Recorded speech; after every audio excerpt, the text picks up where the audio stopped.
जीव हमारी जाति है, मानव धर्म हमारा।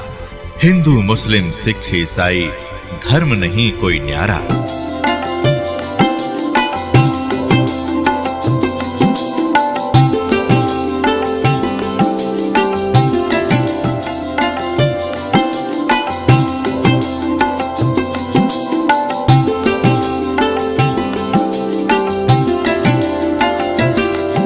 तो यहाँ प्रसंग जो चल रहा था, यहाँ जो प्रसंग चल रहा है कि गरीबदास जी जो हैं इनका विशेष योगदान, इसलिए इनकी थोड़ी सी हिस्ट्री सुनाऊंगा ताकि आपको परमात्मा पहचानने में आसानी होगी।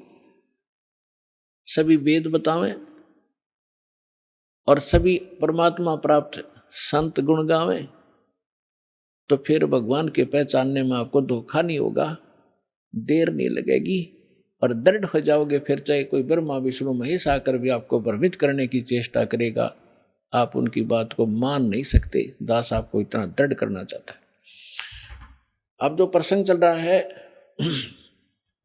कि गरीबदास जी जब 10 वर्ष के हुए, गरीबदास जी की थोड़ी हिस्ट्री सुनाऊंगा, यहाँ उनकी जीवन लीला थोड़ी सी सुनाऊंगा, वह पर्याप्त होगी आपके लिए। गरीबदास जी गांव करौथा जहाँ अपना आश्रम है, सबसे पहले हमने 1999 में वहीं से स्टार्ट किया था। 2006 में करौथा कांड इन दुष्ट लोगों ने कर दिया था, वो उधर कोई बात नहीं, हम परमात्मा ने हमारा यहाँ सफलता कर दी। हमें तो अपना प्रचार करना है, चाहे कहीं जंगल में बैठ कर गुणगावा भगवान के, बच्चों तक ज्ञान पहुँच जाना चाहिए। तो करौथा गांव के वो मूल निवासी थे उनके पिताजी, और वो ब्याहे थे गांव छुडानी, जिला झज्जर हरियाणा में, और गांव करौथा है जिला रोहतक में। तो यहाँ उनके नाना के छुडानी के अंदर यानी गरीबदास जी की माता का कोई भाई नहीं था, जिस कारण से उनके नाना जी ने उनके पिताजी श्री बलराम जी को, उनका धनखड़ गोत्र है, अपने घर पे छुडानी में घर जमाई बोलते हैं कि अपने जमाई को वहाँ रख लेना, उसको घर जमाई कहते हैं। तो सारी संपत्ति उनको दे दी, अपनी बेटी को यानी उसके दामाद को।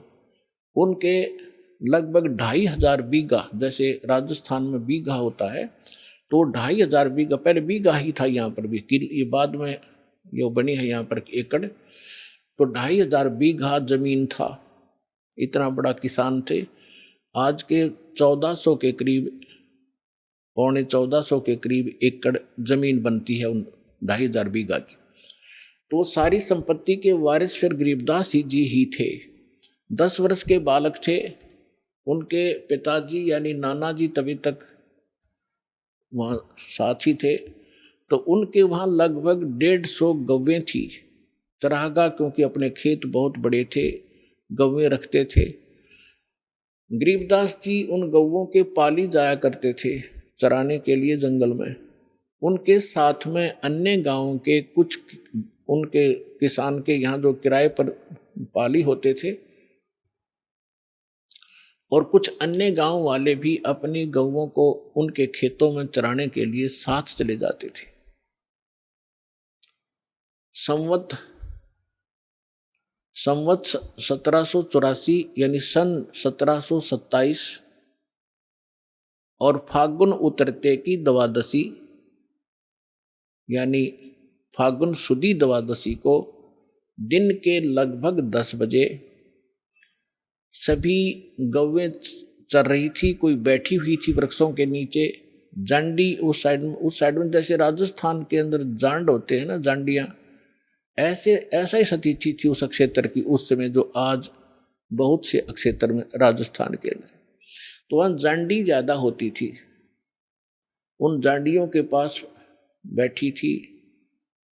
और एक रास्ता है, गांव कबलाना है, छुडानी की सीमा से सटा हुआ। गांव कबलाना से गांव छुडानी में कच्चा रास्ता आता था। उस कच्चे रास्ते के ऊपर एक बड़ा पेड़ था जांडी का, उसके नीचे सभी पाली बैठे हुए थे, इंक्लूडिंग गरीबदास जी, और वो भोजन खा रहे थे, अपना 10 बजे से भोजन खा रहे थे। उसी समय परमात्मा सतलोक से आए कबीर देव एक जिंदा महात्मा का वेशभूषा बना के। कलयुग के अंदर वो जिनको मिले हैं जिंदा, जैसे जिंदा महात्मा कैसा होता है, मुसलमानों के अंदर विशेषकर इस वेशभूषा के फकीर पाए जाते हैं। सिर पर काला टोप होता है, ऊंचे से चुंडे का नू ऐसे खड़ा सा, और एक ही ओवरकोट होता है काले कपड़ों का, काले कलर का ओवरकोट टाइप एक वस्त्र पहनते हैं, और एक अंडरवियर कच्छा घुटनों तक का। ऐसी वेशभूषा वाले को जिद्दा महात्मा कहते हैं। दाढ़ी केस बड़े हुए होते हैं उसके। इस वेशभूषा में परमात्मा थोड़ी सी दूर पर सतलोक से आकर उतरे, और उस रास्ते, कच्चे रास्ते जा रहे थे, साथ में पाली बैठे थे, गरीबदास जी भी बैठे थे। उन पालियों में बड़े भी थे, कोई 40 वर्ष का, कोई 30 वर्ष का, कोई 10-15 वर्ष का, कोई 50 वर्ष के वृद्ध भी थे, प्रौढ़ भी थे। तो उस समय एक विशेषता थी, रास्ते चलते थे, साधु संत का तो आदर था ही था, आम व्यक्ति को भी विशेष रिगार्ड दिया करते थे और प्रार्थना करते थे, आओ जी भोजन पालो, दूर से चलकर आए हो, पैदल चल रहे, आओ महाराज बैठो भोजन पाओ। खड़ा हो गया एक आध भक्त और हाथ जोड़ दिए। परमात्मा तो आए उसी लिए थे, बैठ गए उनके पास। तब कहा जी भोजन पाओ। परमात्मा ने कहा, कबीर परमेश्वर ने, उस परम अक्षर ब्रह्म ने, कि भाई भोजन मैं खा के आया हूं अपने गांव से। पालियों ने पूछा आपका गांव कहाँ है महाराज, आपका डेरा कहाँ है? कि मेरा डेरा सतलोक के अंदर है, सतलोक नाम है मेरे डेरे का। अब उन्होंने सोचा भी होगा कोई गांव सतलोक नाम होगा उसका। तो महाराज जी भोजन खाओ। परमात्मा बोले भोजन नहीं खाऊं मैं, छका हुआ भी खा के आया।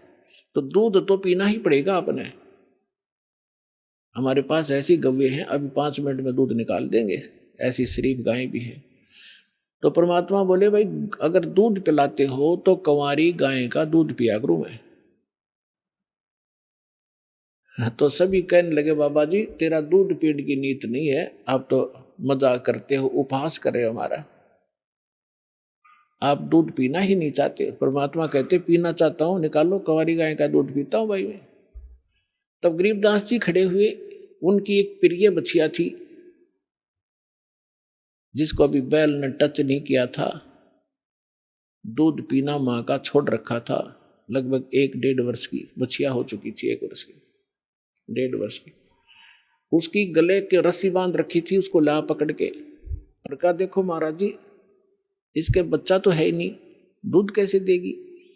परमात्मा बोले कोई एक पात्र लाओ जिसमें दूध निकालेंगे, ये दूध देगी भाई। अब वहां एक मिट्टी का बर्तन था, जैसे जल पीने के लिए या लस्सी पीने के लिए ले जाते थे, उसको साफ करके रखा हुआ था। तो उसको कहा कि ये रखा जी पात्र, कहने लगे इसको फेर दो एक बार अच्छी तरह, फिर धो दिया साफ करके। इसके नीचे रखो गाय बछिया के। बछिया के नीचे गरीबदास जी 10 वर्ष के बालक पर तगड़े हो जाते थे, पकड़ कर बैठ गए, हंस रहे हैं, देख रहे बाबा जी कैसे दूध निकालेगा। अब परमात्मा ने बछिया के कमर पर थपकी मारी, लंबे लंबे सतन हो गए और दूध की धार बह चली। जब वो पात्र भर गया अपने आप दूध बंद हो गया।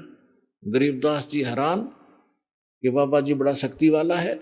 अगले महाराज जी फिर पी लो, आपने निकाला कुछ दूध, परमात्मा ने पिया। फिर उन पाली उपस्थित थे, बड़े छोटे जितने भी थे, उनसे कहा कि ले बेटा बच्चों पी लो, ये दूध यहाँ का नहीं है, मेरे डेरे से आया सतलोक से, अमृत है ये पी लो।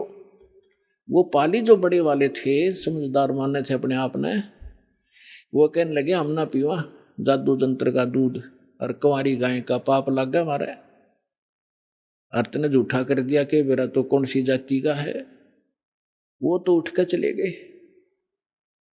कहते हैं सकल पदार्थ है जग माही, कर्म ही नर पावत नाही। गरीबदास जी बोले ला महाराज जी आपका अमृत कद कद मिला मुझे झूठा। पुण्यात्माओं ये है वो पुण्यात्मा जिनके लिए भगवान भटक रहे होते हैं, जो दृढ़ भक्त होते हैं, उनका स्वभाव न्यारा होता है, उनके लक्षण अलग होते हैं। तो तुरंत गट गट जितना पीना था पिया, बाकी रख दिया। तो परमात्मा ने उनको ज्ञान समझाया, सारी कहानी सुनाई।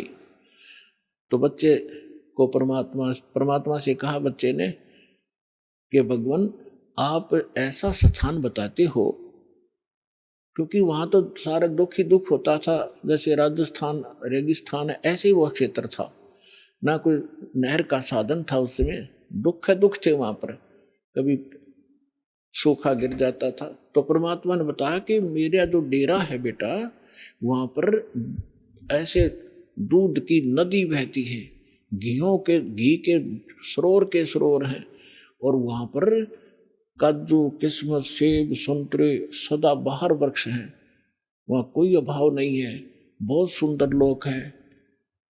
अब बालक था, प्रबल इच्छा हुई कि भगवान क्या वो लोग मैं देख सकता हूं? परमात्मा बोले ऐसे नहीं देख सकते, पहले आपने मंत्र लेना पड़ेगा, मेरा शिष्य बनना पड़ेगा, तभी उसमें आप प्रवेश कर सकते हो। बोले जी बना लो, क्योंकि कैसे बनाओगे मुझे शिष्य? परमात्मा ने प्रथम मंत्र दिया और कहा बेटा अभी तेरे को सतलोक ले चलता हूं, अपना डेरा दिखा के लाता हूं। उस आत्मा को निकाला, ऊपर ले गए, ब्रह्मा विष्णु महेश के लोक दिखाए, धर्मराज का लोक दिखाया जहां बैठकर वो सबका न्याय करता है।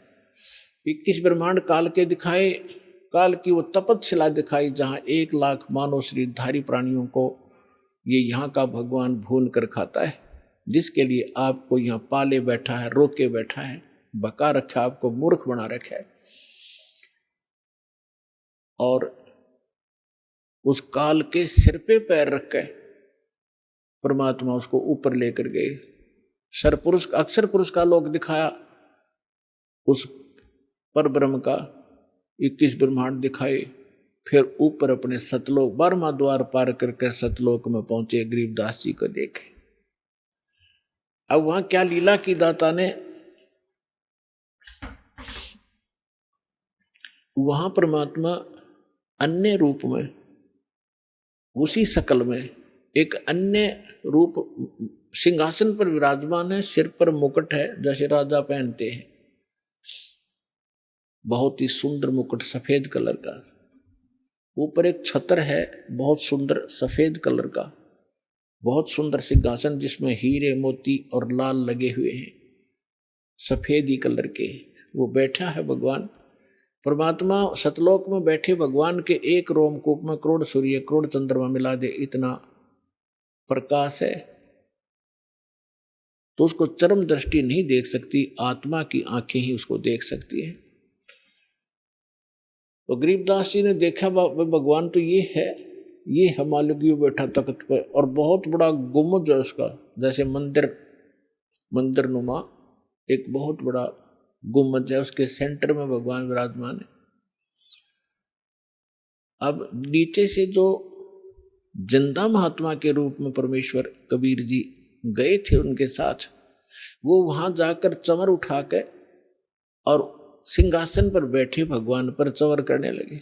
गरीबदास जी ने सोचा कि भगवान तो ये है, ये बाबा जी इसका कोई नौकर सेवादार, कोई इनका चेला चला होगा, इतना सोच ही रहा था, तभी वो तेजो में शरीर वाले भगवान खड़े हुए, सिंहासन छोड़ दिया और करबद्ध होकर कहा भगवान ग्रहण करो अपना सिंहासन, आपकी अब्सेंस के में आप मुझे यहाँ बैठा कर गए थे।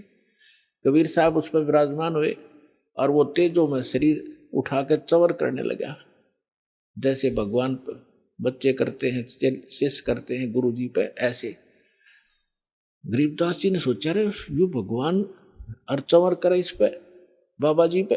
इतने में क्या हुआ कि वो तेजो में शरीर नीचे से गए जिंदा महात्मा के शरीर में समा गया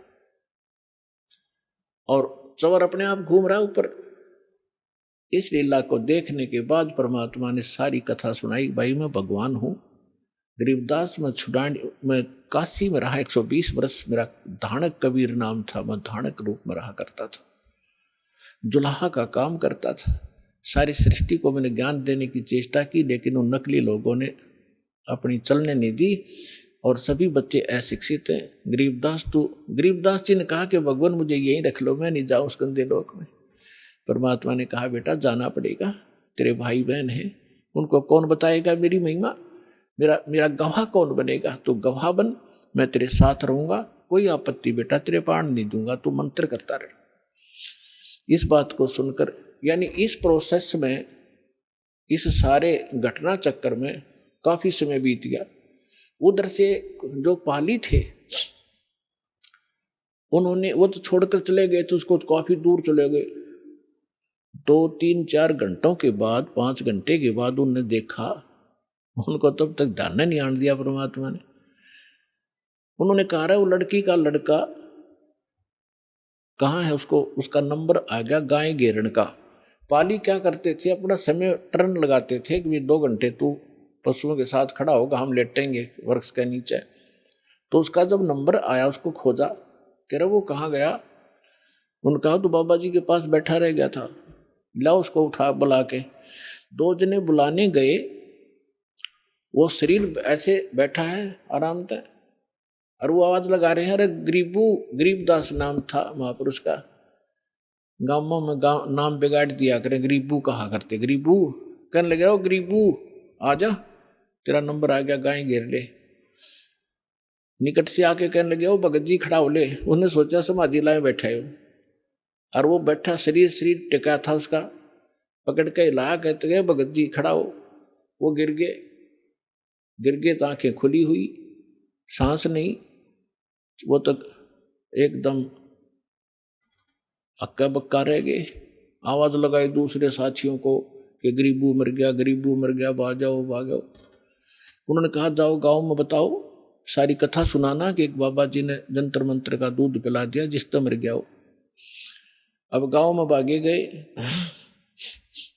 माता पिता का इकलौता पुत्र, वो भी 12 वर्ष शादी के बाद हुआ था, विवाह के उपरांत, और उसकी मृत्यु सुनकर दोनों अचेत हो गए, बेहोश हो गए, चक्कर खा के गिर गए। फिर गांव के अन्य लोग, उनके नाना जी साथ और भी बहुत से, जिसने भी सुना वही चल दिया गांव खेतों की तरफ। वहां से बच्चे का शव उठाकर लाए, शाम होगी, चिता पर रख दिया अंतिम संस्कार करने के लिए। तब परमात्मा ने कहा बेटा जल्दी जा, ना वो खराब कर देंगे तेरे शरीर को। गरीबदास जी को सब कुछ दिखाया, वहां से सारा दिखाई देता है, यहाँ पर चाहे चीटी देख ले चालती, वहां ऐसी दिव्य दृष्टि मिलती है। गरीबदास जी तुरंत छोड़ दिए, जा बेटा स्पीड से। 1 सेकंड के भी कुछ अंश में आत्मा में प्रवेश कर दिया गरीबदास साहिब जी को। ऐसे जब चिता पर लोग बैठे हुए थे, उनका जैसे बांध कर ले जाते हैं ना, उस अर्थी के ऊपर रस बांध लेते हैं, रस्सा कहीं गिरना जा रास्ते में, वो नौका ने रखा ही था, इतने में उठ गए और वो बंधन अपने आप टूट गए, खुल गए। और खड़ा होकर 10 वर्ष का बालक देखता है तो वहाँ कहाँ गया, जैसे सरप्राइज सा होता उसको, उसकी भाषा बदल गई, उसका विचार बदल गए, बुजुर्गों जैसी बातें करने लग गया और ये बानी सुनाने लग गया। अब जिससे भी बात करे ये अमर बाणी बोल कर बात करे। गांव वाले इस वाणी से परिचित नहीं थे और अपने आप बोलते रहते थे, कहीं खड़े होकर के बच्चों में बैठ जाते, बच्चों में यही कहानी सुनाने लग जाते। अलल पंख अनुराग है सुन मंडल रथीर, दास गरीब उधारिया सतगुरु मिले कबीर। तो सारा गांव उसको कहने लगे लड़का पागल हो गया, एंड बैंड बोल रहा है, इसकी भाषा समझ में नहीं आती, पागल हो गया, मेंटल हो गया। उसको पागल कहने लगे, गांव में बावलिया कहते हैं, बौड़ा, उसको बावड़िया कहने लगे। बावड़िया नाम पका दिया उस परम पिता की प्यारी आत्मा का उन तत्व ज्ञानहीन प्राणियों ने। कहते गरीबदास जी को भी बावड़ा बता के कर ले दुनिया सैनी का। अब जब गरीबदास जी 13 वर्ष के हो गए तो उन्होंने ये संतोष हुआ माता पिता को और गांव वालों को कि भी कोई बात नहीं, पागल तो हो ही गया यूं, फिर भी इसकी माता या लड़की अपने इस पागल ने देख कर इसके साथ अपना जीवन संतोष कर लेगी या मरे नहींगी इसके वियोग में। शुक्र है भगवान का, जीवित तो हो गया, पागल होया सो हुआ। इस तरह 3 वर्ष बीत गए। एक दादू पंथी, दादू जैसे अभी अपने महात्मा दादू जी का जिक्र किया दास ने कि उनको भी भगवान मिले थे गरीबदास कबीर साहब 7 वर्ष की आयु में, 7 वर्ष के बालक थे तब वो, और उनको भी ऐसे बनी में, जैसे गांव से थोड़ा सा बाहर जंगल होता था, यानी थोड़ा जंगल होता था, उसको बनी बोलते थे। वह बच्चों के साथ खेल रहा था। गरीब परमात्मा जिंदा महात्मा के रूप में आए, उनसे भी ये चर्चा की। अब परमात्मा ने अपने लोटे में सतलोक से अमृत लाए हुए थे, वो रखा था। तो बात चलते चलते ज्ञान सुनाने लगे, बच्चे बड़े इंटरेस्ट से सुनने लगे। दादू जी ने कहा, भगवान वो लोक कैसा है आपका, क्या हम देख सकते हैं? कहा बेटा देख सकते हो, लेकिन दीक्षा लेनी पड़ेगी, पहले दे दो मुझे दीक्षा। मंत्र सुनाया, फिर उसके बाद एक पेय पदार्थ पिलाना होता, जैसे हम आपको मिश्री और जल पिलाते हैं, अमृत। इस तरह भगवान ने क्या किया, वो पान के पत्ते पे पहले तो अमृत स्वयं पिया, जूठा कर दिया, और फिर उसी में से पान के पत्ते पर रख डाल दिया। पान, वहाँ आसपास कोई पान का पेड़ खड़ा था, उसके ऊपर ऐसे डाल दिया कि ले बेटा पी ले।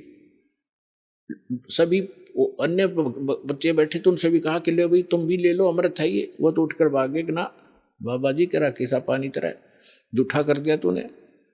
अब उसने दादू साहब जी ने अगला भगवान आपका जूठा करके मिला, वो पी लिया। पीने के बाद परमात्मा ने कहा कि तुझे दिखाऊं सतलोक जी, ले चलो। 3 दिन और 3 रात दादू जी का शरीर अचेत रहा, श्वास खत्म नहीं हुई, लेकिन कोमा में, आजकल कोमा में कह देते हैं उसको, और आत्मा को ले गए परमात्मा ऊपर। जैसे गरीबदास जी के साथ लीला की थी ऐसे ही की, और 3 दिन तक रिश्तेदार इकट्ठे हो गए। ना लड़का मर रहा है ना जी रहा है, हाहाकार मची है। गांव के आसपास के लोग जानकार इकट्ठे हो गए। तीसरे दिन होश में आ गया, खड़ा होकर कहने लगा, ओहो कहाँ गए वो भगवान, परमात्मा कहाँ है, पागल से हो गए, न घूमा इधर उधर। तो कबीर साहब कहते हैं, राम वियोगी ना जीवे और जीवत बौड़ा हो। राम से बिछड़ भगवान के सुख न देखने के बाद आदमी या तो जीवा नहीं, जीवेगा तो पागल हो जाएगा। तो वो दशा उस महापुरुष की हुई। तो दादू साहब जी बड़े होते गए, जो जो तब उन्होंने उस अमृतवाणी बोली, वह उनके चेलों ने लिखी गरीब दादू साहब जी के ने, और दादू जी के ग्रंथ में ये विद्यमान है वाणी। आप सुन रहे थे जगत गुरु तत्वदर्शी संत रामपाल जी महाराज जी के मंगल प्रवचन। अधिक जानकारी के लिए विजिट कीजिए हमारी वेबसाइट www.jagatgururampalji.org। संत रामपाल जी महाराज जी के शुभ आशीर्वाद से पूरे विश्व भर में 500 से भी ज्यादा नाम दीक्षा केंद्र हैं, जिन पर संत रामपाल जी महाराज जी द्वारा ऑनलाइन निशुल्क नाम दीक्षा दी जा रही है। अपने नजदीकी नाम दीक्षा केंद्र का पता करने के लिए संपर्क करें 8222880541।